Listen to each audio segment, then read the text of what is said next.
Everything में एक बार फिर से आप लोगों का बहुत बहुत स्वागत है। तो कैसे हैं आप लोग? आई होप आप सब अच्छे होंगे।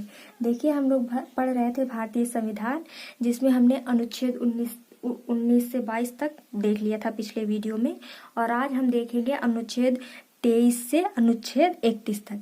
तो सबसे पहले हम देखते हैं अनुच्छेद 23-24, जो कि है हमारा शोषण के विरुद्ध अधिकार।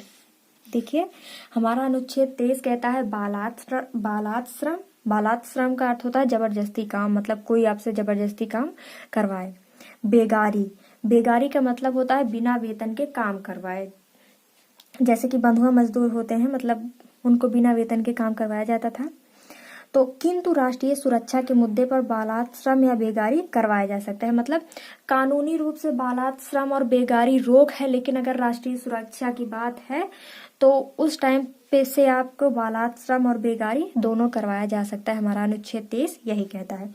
उसके बाद हमारा अनुच्छेद 24 कहता है 14 वर्ष से कम उम्र के बच्चों को खतरनाक काम में नहीं लगाया जा सकता। खतरनाक काम का मतलब जैसे खदान हो गया और कालीन उद्योग हो गया, फैक्ट्री हो गया, मतलब जो खतरनाक काम है वहां पे 14 वर्ष से कम उम्र के बच्चों को नहीं लगाया जाएगा। हमारा अनुच्छेद 24 यही कहता है। उसके बाद है हमारा धार्मिक स्वतंत्रता का अधिकार, जो कि है हमारा अनुच्छेद 25 से 28 तक। हमारा अनुच्छेद 25 कहता है अंतःकरण। कहने का मतलब है, अगर आपको किसी भी धर्म की कुछ बातें अच्छी लग रही है तो जरूरी नहीं है कि आप वो धर्म ही अपना ले, बल्कि उन अच्छी चीजों को भी आप अपना सकते हैं। और अनुच्छेद 26 कहता है धार्मिक स्वतंत्रता, मतलब सामूहिक धार्मिक स्वतंत्रता, कि आप समूह में रह के कोई धार्मिक कार्य कर सकते हैं, जैसे यज्ञ हो गया, हवन हो गया, नमाज पढ़ी जाती है, मतलब सामूहिक रूप से आप कोई धार्मिक कार्य कर सकते हैं। अनुच्छेद 27 कहता है कि धार्मिक कार्य के लिए रखे धन पर टैक्स नहीं लगेगा। धार्मिक कार्य के लिए रखे धन पर टैक्स नहीं लगेगा। कहने का मतलब, अगर कोई मंदिर या मस्जिद बनाए जाने के लिए कोई चंदा इकट्ठा किया गया है, या फिर मंदिरों में या मस्जिदों में या कहीं पे भी जो धार्मिक कार्य के लिए दान दिया गया है, उन सब चीजों पर टैक्स कभी भी नहीं लगेगा।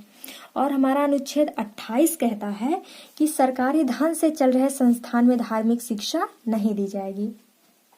जो भी हमारा सरकारी संस्थान है, चाहे वो प्राइमरी हो, मिडिल हो, या कोई भी सरकारी संस्थान हो, चाहे वो स्कूल हो या फिर कोई और डिपार्टमेंट, मतलब वहां पे कोई भी धार्मिक शिक्षा नहीं दी जाएगी।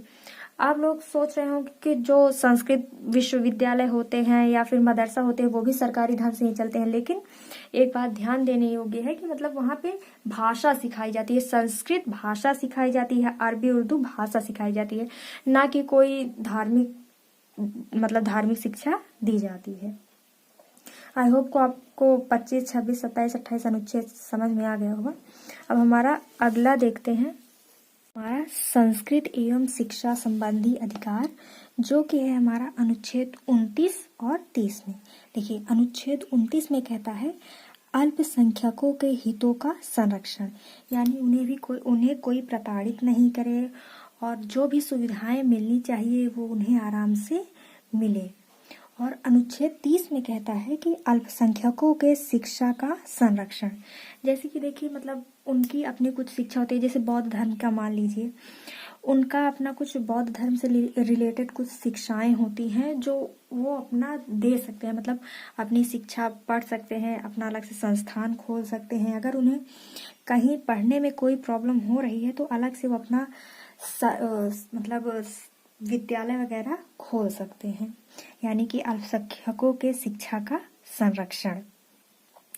उसके बाद है हमारा अनुच्छेद 31, जो कि है संपत्ति का अधिकार, जो कि अनुच्छेद 31 में है। इसमें पैतृक संपत्ति की चर्चा की गई है, जो कि मूल संविधान में था, मतलब मूल संविधान में ये संपत्ति का अधिकार था, जो कि मूल अधिकार में उस समय पर था।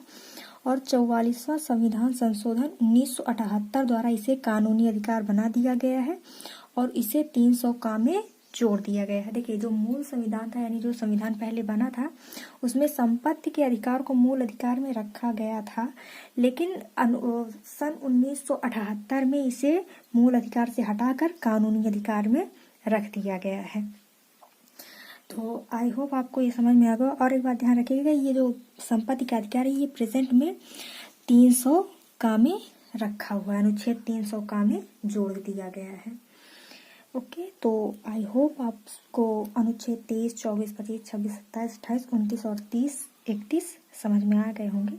मिलते हैं नेक्स्ट वीडियो में। Thank you.